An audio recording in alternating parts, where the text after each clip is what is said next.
everybody, welcome to the Dollar Vigilante, helping you to survive and prosper during and after the dollar collapse. So we're continuing on to talk to a number of ICOs, something we don't really have a name for it, like ICO Spotlight or anything sort of generic like that, but I've been just trying to have on a number of ICOs that looked interesting, a number of the founders and CEOs of those ICOs, because as I've said a few times in the past, this entire ICO market is changing the entire game. It used to be just the bastion of Wall Street to have things like IPOs, and now you can do things like ICOs without even things like Wall Street or anything like that. And a number of sort of blockchain-related companies are all sprouting up, and this is going to be, in my opinion, a huge market. So I want to have on a number of these companies and talk to them and see what's going on. And today I've got Peter Fedchenkov coming in from Moscow in Russia. He's the founder of INS Ecosystem, which is a global decentralized platform connecting grocery manufacturers and consumers. And it's kind of interesting because we're talking about using the blockchain for something as sort of basic as groceries. It's kind of an interesting concept. But Peter, why don't you tell us a little bit about how you got this idea and what this is all about? Sure, and thanks for inviting, Jeff. So I actually have a long history of relationship with grocery in my family. Back in 1993, after the collapse of the Soviet Union, when the grocery retail was virtually non-existent, my grandfather was selling flour and cereals, and he and his associates would go there to market stalls throughout the country, and they would sell to consumers. They would even tailor their pitch based on how consumer looked like. And they had no other option because, well, grocery retail was not there. And that was back in 1993. And today, almost 30 years after, we see a lot of interest towards direct-to-consumer from manufacturers throughout the world. I've probably spoken to 10 out of 20 largest food manufacturers, and direct-to-consumer, selling to consumers bypassing retailers and wholesalers is very high up on management's agenda globally for a number of reasons, which I'm happy to cover. And we just want to become one of the leading companies globally in this space. That's great. So how do you differ from, for example, other online retailers and things like that?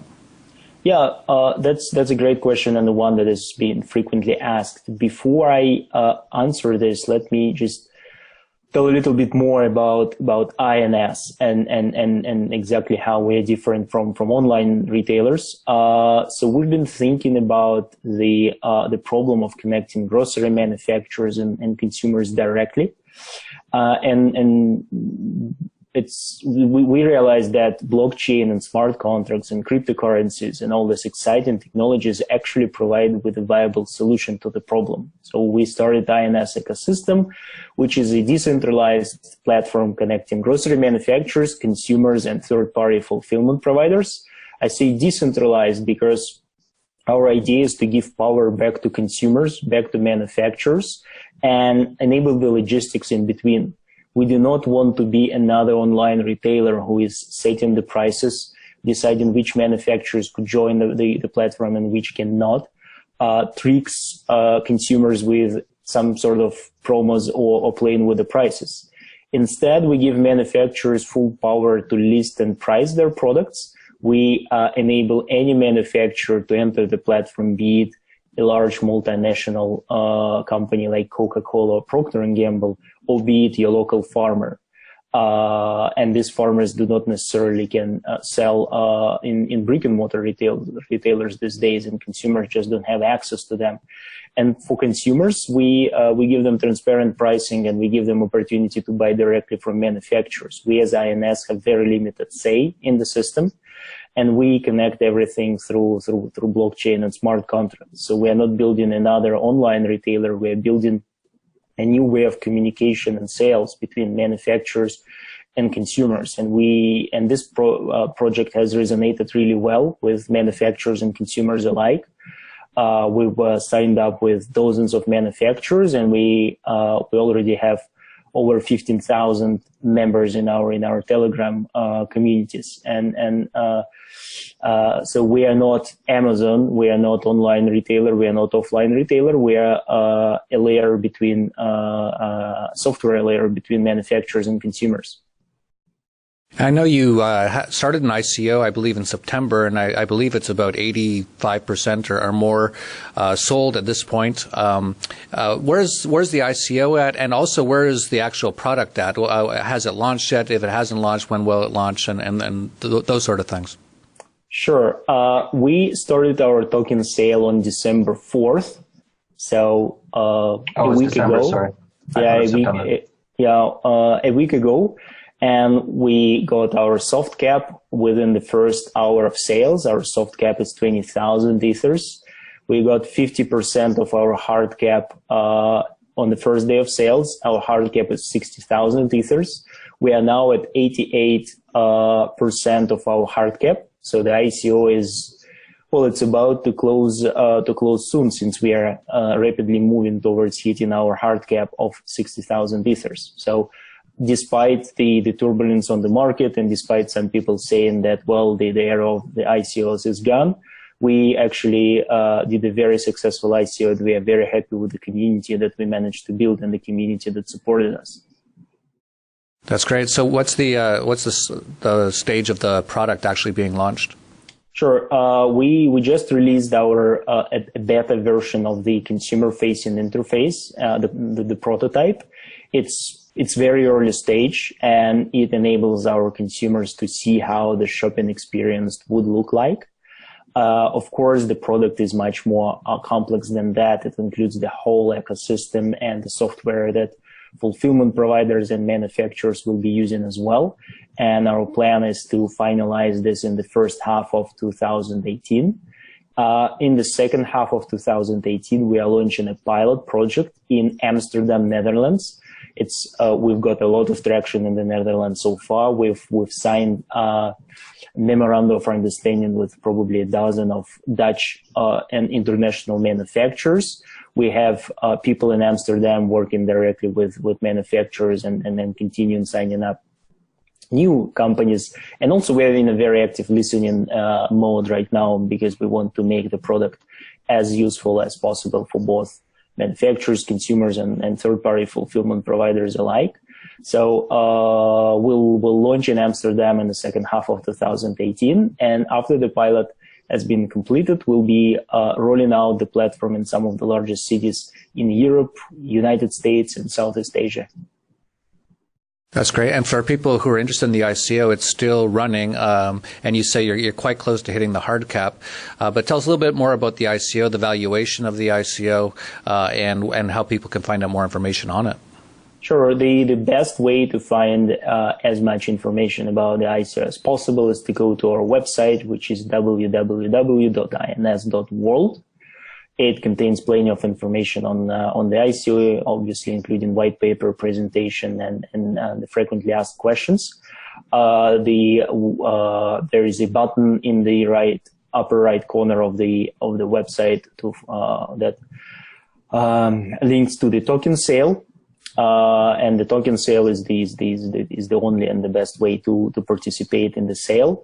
The website has complete details about the bonuses. We still have bonuses for participants, and obviously join our Telegram groups, and or you can ask support questions online. And we have 24/7 dedicated community managers that will be happy to answer any questions you might have in English or a number of languages. That's great. We'll have links to all of that down below if people are interested. And Peter, is there anything else that we haven't talked about with INS that you want to let people know? Sure. I'd like to talk a little bit about the direct-to-consumer trend, and also about the token economics. And so what we see, having spoken to a number of grocery manufacturers, and first of all, grocery is one of the largest consumer markets in the world. It's rated at $8.5 trillion, so it's huge. And manufacturers have finally realized that the consumption patterns are changing, that retailers are starting to directly compete with them by bringing private label products, that they do not know their customers that well, and basically they're blind in terms of developing their products.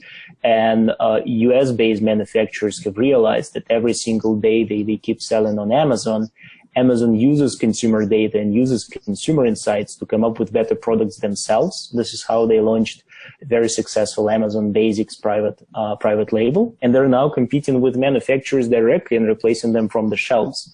So manufacturers have a burning platform, and INS is the leading company at the moment that is like helping them, or will be helping them soon to go direct to consumers. So there is a very strong interest towards this. We also see that manufacturers have limited tools in terms of marketing to consumers. They could either bombard you with TV advertisement or do some in-store promotions. And neither of that is personalized nor targeted. So what INS enables them to do is to run bespoke loyalty programs powered by smart contracts. So manufacturers could code in any logic they want into the smart contract. Whenever consumer fulfills these conditions, he or she gets the reward. And this is where the INS token comes into play as the only means of reward in the direct-to-consumer loyalty programs. So INS token is not the internal currency of INS ecosystem. We are realistic and we do not expect consumers to pay for their groceries or milk or bread with tokens. They can pay with fiat currencies. But they get tokens from manufacturers for being loyal to brands. And it's very similar to airline miles, which we all know pretty well. But it's targeted, it's personalized, it's run on smart contracts, and it's manufacturers who create the demand for the token. That's great. Yeah, it's so interesting to see all these new applications of the blockchain coming out and how people are using it. And I probably, if you would have asked me a couple of years ago, do you think groceries will be on the blockchain at some point? I probably would have said, no, I don't think so. But what you're seeing is entrepreneurs across the world, all just who have their own sort of areas of expertise, like yourself. Your family has been in the grocery business and finding ways to utilize this new technology with things like groceries and things like that. So it's excellent. We'll have all the links to everything about INS down below if you want to check it out. It sounds like the ICO will be running out soon. So if you're interested, definitely check it out quite quickly. And I should just let people know that we'll be here in February right here in Acapulco, Mexico. We have Anarchapulco, Cryptopulco, which is a full day on blockchain and ICOs and things like that. And then the Dollar Vigilante Investment Summit, February 15th to the 19th, right here on the beach in Mexico. It's going to be a lot of interesting people coming. So if you're interested in anything to do with blockchain, ICOs, and things like that, definitely check out Cryptopulco and the Dollar Vigilante Summit. So I'd like to thank Peter for coming on. It's been a pleasure, and I wish you all the luck with INS and your business. And so that's it for the Dollar Vigilante. If you like this video, please like, subscribe, share down below. And that's it for the Dollar Vigilante, helping you to survive and prosper during and after the dollar collapse. Thanks, Jeff. I appreciate it. The most important and profitable investment conference in the world is returning in February 2018. In 2016, the TDV Internationalization and Investment Conference, led by world-famous investor and freedom fighter Jeff Berwick, focused on Bitcoin when it was at $400. It also focused on gold mining stocks, featured by Ed Bugos, which ended up gaining hundreds of % that year. In 2017, the TDV Summit focused heavily on cryptocurrencies. Many speakers pounded the table to buy Bitcoin at $1,000. It has since hit $10,000. And others focused on other cryptos, such as Dash, which was $20 at the time and is currently over $600. If you attended the last 2 years and took advantage of all the information you learned, you would have become wealthy. And on February 19th, the TDV Internationalization and Investment Conference is back. Speakers include Jeff Berwick, who will give out his next cryptocurrency and ICO picks, as well as laying out how to internationalize your lifestyle to become a prior taxpayer using the 5-flag lifestyle and cryptocurrencies. TDV's senior analyst Ed Bugos will lay out his gold mining stock picks for 2018, as well as what he foresees for the markets as a whole. David Morgan, the most respected silver analyst in the world, will give his insights on where silver is headed in 2018. Vix Ware of RoadToRuta.com will expand on cryptocurrencies and precious metal strategies. Other speakers include G. Edward Griffin, Jeffrey Tucker, Roger Ver, Trace Mayer, and more. The TDV Summit is held on February 19th, and we recommend coming to Anarchapulco from February 15th to 17th, and Cryptopulco on February 18th, for 5 straight days of freedom, inspiration, investment ideas, analysis, and recommendations. You can find out more at tdvinvestmentsummit.com.